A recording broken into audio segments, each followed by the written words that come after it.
Bail and bond terms should be that which an accused person can readily afford. And based on the foregoing reasons, based on the foregoing considerations, the accused person is granted cash bail of Kenya shillings 1 million with one contact person, and the accused shall not travel out of the country without prior notice and consent of the trial court, and this passport shall be deposited with the senior court administrator of this court, and the trial shall be fast-tracked. Orders accordingly. Much obliged. Thank you. You're welcome. Relates to the issue of bail, bond, and trial. The key question being whether there is any compelling reason why the accused person should not be released on bail or bond pending trial in line with the provisions of Article 49, Sub-Article 1H of the Constitution of Kenya, which provides that every arrested person has the right to be released on bail unless there is compelling reason why he should not be released.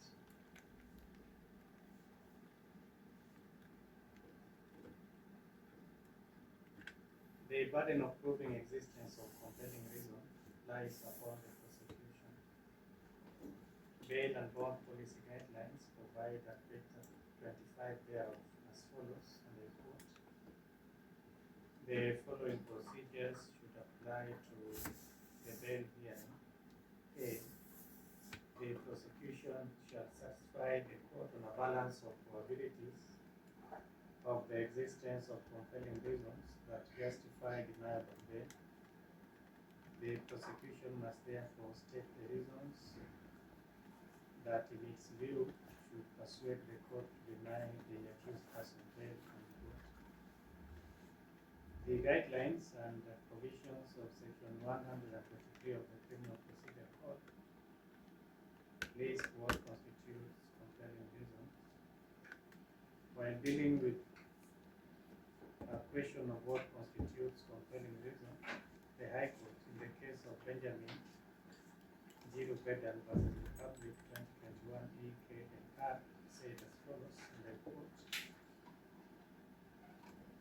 the Court of Appeal in Michael Oyamo and another versus Republic 2019 E.K. and R adopted the definition of the phrase compelling reason in the case of R versus Johnson, Jackson, Malende, and 3 others, where the learned judge held thus, quote, the phrase compelling reasons would denote reasons that are forceful and compelling and convincing, as to make the court feel very strongly that the accused should not be released on bond. Bail should not therefore be denied on flimsy grounds, but on real and cogent grounds that meet the high standards set by the Constitution. End of quotes. This is premised on the Constitution, on the presumption of innocence, and the need to avoid pretrial detention except in deserving situations and cases. In the instant case, the prosecution submitted that the accused person is a flight risk and relied on the affidavit sworn by one Esther Guru on 13 January 2025. I have considered the oral submissions made by the prosecution counsel and the defense counsel and the views expressed by the counsel for the victim, and with respect I will not entirely reproduce the same in this document. The reasons for the submission that the accused person is a flight risk are, first, that upon receipt of the complaint, the investigating officer was not able to locate the accused person for a period of 1 month until he was arrested in respect of another case. Secondly, that the accused person had booked a flight out of Kenya to New York in the United States of America which was scheduled for 13th January 2025, and that he is likely to abscond if released on bail or bond. Thirdly, that the accused has posted on a number of occasions in his Twitter account that he can relocate from Kenya, and there is therefore likelihood that he may abscond if granted bail or bond. The Twitter posts and electronic air ticket are both annexed to the aforesaid affidavit as annexures marked EM1 and EM2. The defense counsel, on their part, submitted that the accused person had booked the flight in the month of August 2024, even before the case was reported, that it is a return flight, excuse me, indicating that he intended to return back to the country, and that the case was reported on 11th of January 2025. I have looked at the annexures and the record. The air ticket aforesaid indicates that it is a return ticket issued on 10th of January 2025 and not August 2024 as submitted by the defense counsel. The occurrence book indicated on the face of the charge sheet indicates OB number 80/4/12/2024, a clear indication that the complaint to which this case relates was made or reported on 4th of December 2024 as submitted by the prosecution counsel, and not 11th of January 2025 as submitted by the defense counsel.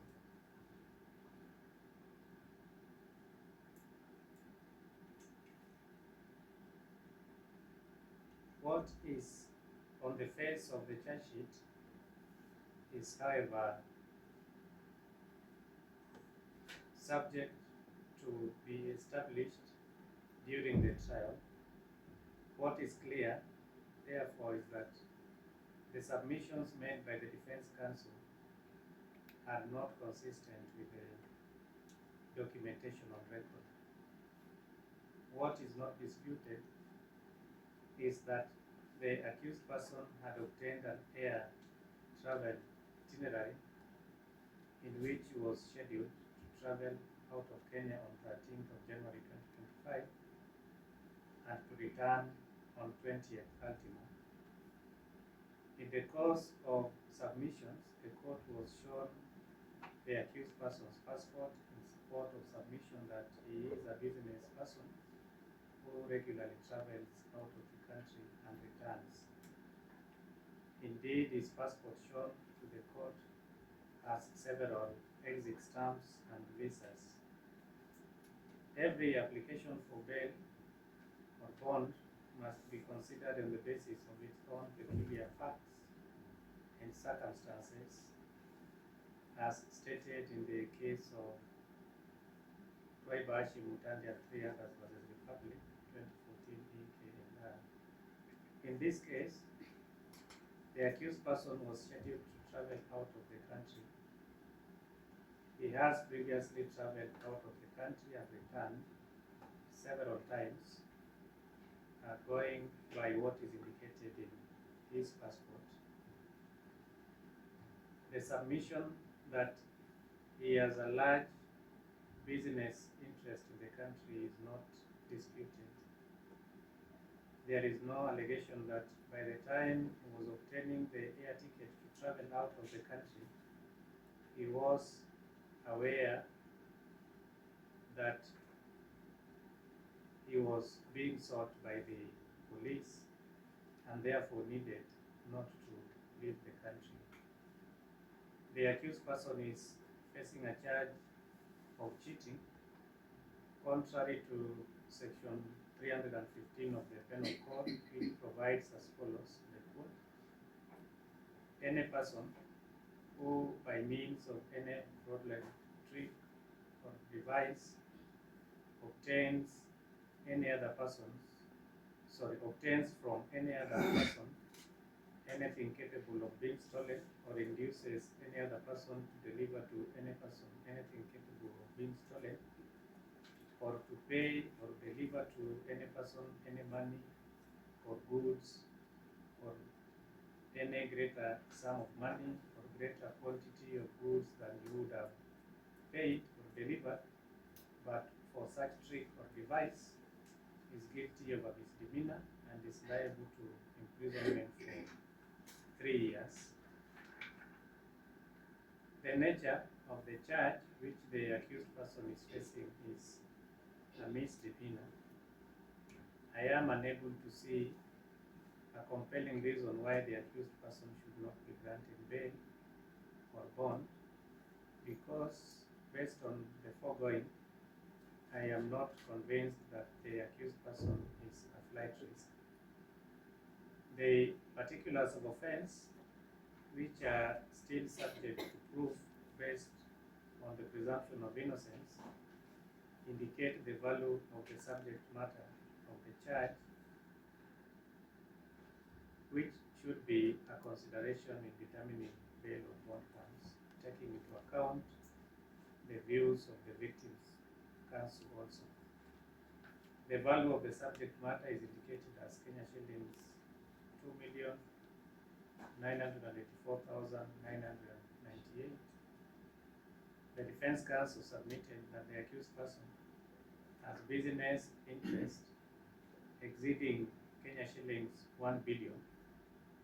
Bail or bond terms should fit both the charge and the circumstances of an accused person, so that the same can truly be reasonable as required by the provisions of Article 49(1)(h) of the Constitution and Section 123 of the Criminal Procedure Code. Bail and bond terms should be that which an accused person can readily afford. And based on the foregoing reasons, based on the foregoing considerations, the accused person is granted cash bail of Kenya shillings 1 million with one contact person, and the accused shall not travel out of the country without prior notice and consent of the trial court, and this passport shall be deposited with the senior court administrator of this court, and the trial shall be fast-tracked. Orders accordingly. Much of that.